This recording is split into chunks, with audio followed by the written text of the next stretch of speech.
అందరికీ నమస్కారం.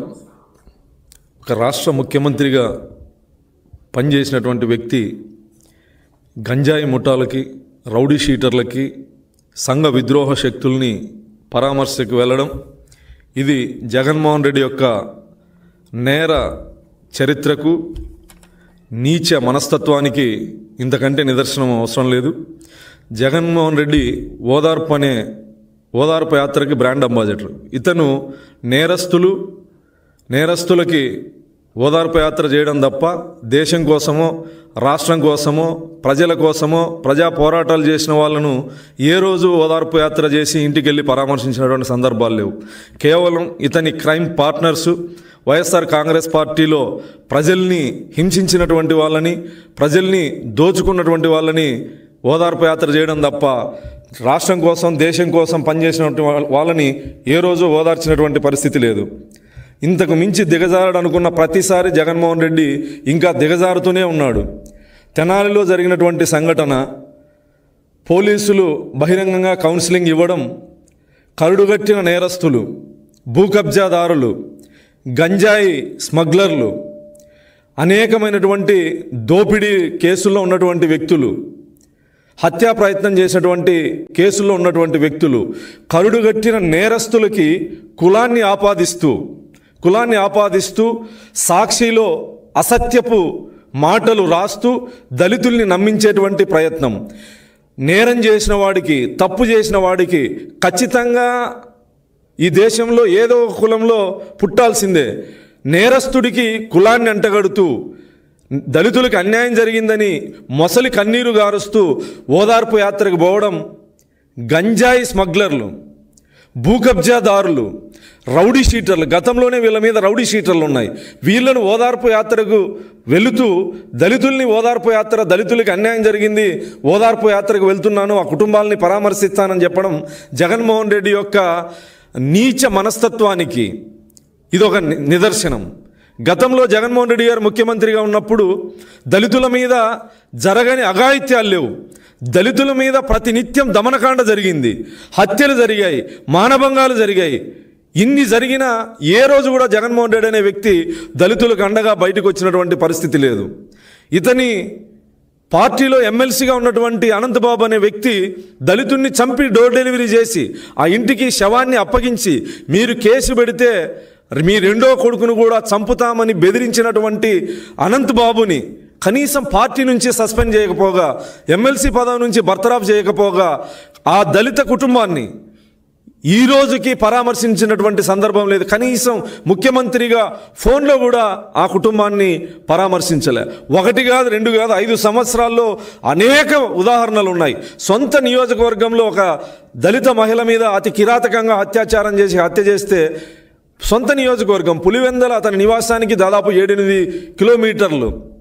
ఆ కుటుంబాన్ని కనీసం స్థానిక ఎమ్మెల్యేగా, బాధ్యత కలిగినటువంటి ముఖ్యమంత్రిగా ఆ కుటుంబాన్ని కనీసం ఫోన్లో కూడా పరామర్శించలే. అతని సొంత జిల్లాలోనే డాక్టర్ అచ్చన్న అనే వ్యక్తిని, జిల్లా స్థాయి అధికారిని కిడ్నాప్ చేసి అతి కిరాతకంగా చంపి మాంసపు ముద్దల్ని పోస్ట్మార్టం తర్వాత మాంసపు ముద్దల్ని ఆ కుటుంబానికి అప్పగిస్తే, జిల్లా స్థాయి దళిత అధికారిని చంపేస్తే అతి కిరాతకంగా, కనీసం ఆ కుటుంబాన్ని పరామర్శించని నువ్వు డాక్టర్ సుధాకర్ గారు చేసిన తప్పేంటి?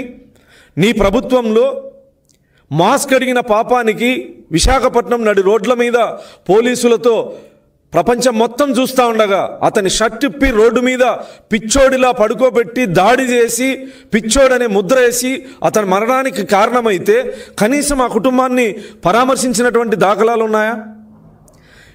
ఇదే చీరాలలో కిరణ్ అనే దళితుడు మాస్క్ పెట్టుకోలేదని పోలీసులు కొట్టి చంపారు. పోలీసులు కొట్టి చంపితే కనీసం ఆ కుటుంబాన్ని పరామర్శించాలా? ఓం ప్రతాప్ అనే దళితుడు సోషల్ మీడియా వేదికగా మద్యం మాఫియాని ఎండగడితే అతను మాట్లాడిన మరుసటి రోజు శవమై తేలాడు. ఇప్పటికీ మిస్టరీ ఆ మర్డర్. పరామర్శించావా ఏ రోజైనా? ఈరోజు కరుడుగట్టిన నేరస్తులు, భూ కబ్జాదారులు, రౌడీ షీటర్లు, హత్యా ప్రయత్నం అనేకమైనటువంటి కేసులు ఉన్నాయి. ఒక్కొక్కరి మీద 9 కేసులు ఉన్నాయి. ఇలాంటి కరుడుగట్టిన నేరస్తుల్ని పరామర్శించేకి వెళ్తూ మీరొక క్రిమినల్, గతంలో మీరు ముఖ్యమంత్రిగా ఉన్నప్పుడు ఆంధ్రప్రదేశ్ని గంజాయికి రాజధానిగా చేసినటువంటి వ్యక్తి కాబట్టే నీ వ్యాపారాన్ని కొనసాగించినటువంటి వాళ్ళని ఈరోజు గంజాయి మత్తులో అనేక దుర్మార్గాలు చేసినటువంటి వాళ్ళని పరామర్శించేకి వెళ్తున్నటువంటి జగన్మోహన్ రెడ్డి గారి యొక్క నిజస్వరూపాన్ని, అతని మానసిక స్థితిని ఆంధ్రప్రదేశ్ ప్రజలు గమనించాలని చెప్పేసి ఈ సందర్భంగా తెలియజేస్తూ, గతంలో ఎన్ని దుర్మార్గాలు జరిగినా కనీసం తాడేపల్లికి అతని ఇంటికి 4-5 కిలోమీటర్లో ఒక దళిత మహిళని సామూహిక అత్యాచారం చేస్తే, అతను అధికారిక నివాసానికి దగ్గరలో ఒక దళిత మహిళని అతి కిరాతకంగా అత్యాచారం చేస్తే కనీసం పరామర్శించినటువంటి వ్యక్తి, రేపల్లె రైల్వే స్టేషన్లో నిండు గర్భిణిని పిల్లల ముందు భర్త ముందు అత్యాచారం చేస్తే నోరు మెదపనటువంటి వ్యక్తి, ఈరోజు కేవలం తెలుగుదేశం పార్టీకో లేదా ప్రభుత్వానికో దళితుల్ని దూరం చేయాలన్నటువంటి కుట్రతో తప్పు చేసిన వాడికి కులాన్ని ఎందుకు చూస్తారు?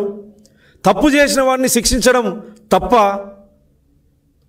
కరుడుగట్టిన నేరస్తుల్ని పోలీసులు కౌన్సిలింగ్ ఇస్తే, పోలీసు మీద కానిస్టేబుల్ మీద హత్యా ప్రయత్నం చేసినటువంటి విధి నిర్వహణలో ఉన్నటువంటి ఒక పోలీస్ అధికారి మీద హత్యా ప్రయత్నం చేసినటువంటి వాళ్ళని, రౌడీ షీటర్లని పరామర్శించకపోతున్నావు అంటే నీ మానసిక స్థితిని ఆంధ్రప్రదేశ్ ప్రజలు ఏ విధంగా అర్థం చేసుకోవాలని చెప్పి నేను సందర్భంగా తెలియజేస్తాను. జాన్ విక్టర్ అనే ఇతని మీద మొత్తం 9 కేసులు ఉన్నాయి. వీటిలో అక్రమ మద్యం, దొంగతనం, కిడ్నాప్, ఫోర్జరీ, దాడులు, హత్యాయత్నం కేసులు. దోమ రాకేష్ యువతి వేధింపులు, కిడ్నాప్, దొంగతనం, దాడులు, హత్యాయత్నం కేసులు ఉన్నాయి. కరీముల్లా పోలీస్ కానిస్టేబుల్ని చంపడానికి ప్రయత్నించినటువంటి కేసుల్లో వీళ్ళందరూ ఉన్నారు. వీళ్ళు గతంలోనే రౌడీ షీటర్లు, ఆ ప్రాంతంలో అనేక దుర్మార్గాలకు పాల్పడినటువంటి వ్యక్తులు. కేవలం వైఎస్ఆర్ కాంగ్రెస్ పార్టీ ఏదో రకంగా ఉనికిలో ఉండాలి, ఏదో రకంగా ఉనికిలో ఉండాలనుకున్నప్పుడు కనీసం అతని పార్టీలో ఉన్నటువంటి నాయకులైనా దేనికి స్పందించాలి, దేనికి స్పందించకూడదనే ఇంకిత జ్ఞానం కూడా లేకుండా పోయిందంటే కేవలం వైఎస్ఆర్ కాంగ్రెస్ పార్టీని ఉనికిలో పెట్టాలి, తెలుగుదేశం కూటమి ప్రభుత్వాన్ని అప్రతిష్ట పాలు చేయాలి. నీకు దళితుల మీద నిజంగా అంత చిత్తశుద్ధి ఉంటే, నిజంగా నీకు అంత చిత్తశుద్ధి ఉంటే, భారతదేశంలోనే దాడులు, హత్యలు నీ హయాంలో దేశంలోనే నెంబర్ 1 స్థానంలో వచ్చినప్పుడు కనీసం SC/ST అట్రాసిటీ యాక్టును, శాంతి భద్రతలను కనీసం సమీక్షించినటువంటి సందర్భం ఏదైనా ఉందా? ఎన్ని దుర్మార్గాలు జరిగాయి? 1, 2, 3? ఎంతమంది దళితుల్ని జైలు పాలు చేశావు, ఎంతమందిని హత్య చేశావు, ఎంతమంది దళిత మహిళల మీద అత్యాచారాలు జరిగినా కనీసం స్పందించినటువంటి మీరు, మీ పార్టీకి సంబంధించినటువంటి వ్యక్తి, అప్పటి హోంమంత్రి కోవూరు నియోజకవర్గంలో ఒక దళిత యువకుడు వైఎస్ఆర్ కాంగ్రెస్ పార్టీ జెడ్పీటీసీకి జెడ్పీటీసీ కట్టిన ఫ్లెక్సీ దగ్గర ఫ్లెక్సీ కట్టాడని చెప్పి పోలీసులు చిత్రహింసలు పెడితే అతను బయటకు వచ్చి సెల్ఫీ వీడియో తీసుకొని ఆత్మహత్య చేసుకుంటే ఆ పోలీసుల మీద ఏం చర్యలు తీసుకున్నావు? ఆ కుటుంబానికి ఏమని పరామర్శించావు? ఎక్కడైనా ఒక్కటి నీ గత ప్రభుత్వంలో 5 సంవత్సరాల్లో దళితుల మీద జరిగినటువంటి దమనకాండలో ఏ ఒక్కరోజైనా ముఖ్యమంత్రిగా బాధ్యతగా ఆ కుటుంబాలని పరామర్శించి కానీ, లేదా దారుణాలకు పాల్పడినటువంటి వ్యక్తుల్ని శిక్షిస్తున్నట్లు కానీ, శిక్షిస్తామని కానీ ఎక్కడైనా చెప్పినటువంటి దాఖలాలు ఉన్నాయా? కావలిలో మీ ఎమ్మెల్యే, అప్పటి ఎమ్మెల్యే కరుణాకర్ అనే దళిత యువకుడు చేపల చెరువులు పెంపకంతో జీవనం సాగించేటువంటి వ్యక్తి, చేపల చెరువులో చేపల సంపద ఎక్కువ ఉన్నటువంటి సందర్భంలో ఆ సంపదను దోచుకోవాలని చెప్పేసి అతన్ని చేపలు పట్టుకోనీయకుండా అతని మీద ఒత్తిడి తీసుకొచ్చి అప్పులని పురిగొల్పితే అతను స్పష్టంగా ఆత్మహత్య చేసుకునేటప్పుడు ఒక లెటర్లో రాసి చనిపోయాడు. నా మరణానికి ఎమ్మెల్యే దగ్గర ఉన్నటువంటి వ్యక్తులు ఎమ్మెల్యే కారణమని రాసి చనిపోతే కనీసం నీ పార్టీ వాళ్ళని మందలించినటువంటి సందర్భం ఉందా? వాళ్ళని పార్టీ నుంచి సస్పెండ్ చేయగలిగావా? లేదా వాళ్ళని శిక్షించండి అని చెప్పగలిగావా? లేదా ఆ కుటుంబాన్ని పరామర్శించావా? ఆ రోజు తెలుగుదేశం పార్టీ జాతీయ ప్రధాన కార్యదర్శి ఎస్ఎస్ఎల్ రాష్ట్ర అధ్యక్షుడిగా మేము అక్కడికి వెళ్ళి పోరాటం చేసి అక్కడ ఉన్నటువంటి వాస్తవ పరిస్థితి మా లోకేష్ గారికి తెలియజెప్పితే తాకట్లో ఉన్నటువంటి ఇల్లు స్వయంగా లోకేష్ గారే వచ్చి ఆ ఇల్లు విడిపించి ఆ పత్రాలు ఆ కుటుంబ సభ్యులకి ఇచ్చి వాళ్లకు భరోసా కల్పించడం జరిగింది. ఇలాంటి సంఘటన ఈ 5 సంవత్సరాల దుర్మార్గమైన దళిత వ్యతిరేక పరిపాలనలో ఒక్క సందర్భం ఉందా?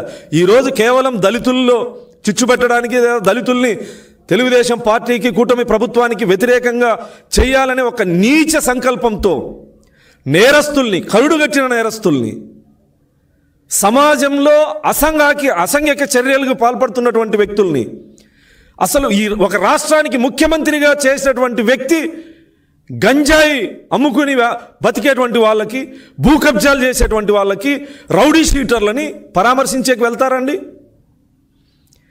మీరు ఎంత దిగజారిపోయారో అర్థమవుతుందా జగన్మోహన్ రెడ్డి? నేరం చేసిన వాళ్ళని కులాలను అంటగడుతూ నీ ప్రభుత్వంలో జరిగినటువంటి సంఘటనలన్నీ ఎక్కడా కూడా మీరు స్పందించకుండా, మీరు వాటి గురించి మాట్లాడకుండా, వాటి మీద చర్యలు తీసుకోకుండా ఈరోజు ఒక పోలీస్ అధికారిని, విధి నిర్వహణలో ఉన్నటువంటి ఒక పోలీస్ అధికారిని నడి రోడ్డు మీద దాడికి పాల్పడితే, హత్యాయత్నానికి పాల్పడితే అలాంటి రౌడీ షీటర్లని, అలాంటి సంఘ విద్రోహ శక్తుల్ని పరామర్శించడానికి వెళుతూ నువ్వు ఒక నేరస్తుడివి, ఒక నేర స్వభావం కలిగినటువంటి వ్యక్తివి.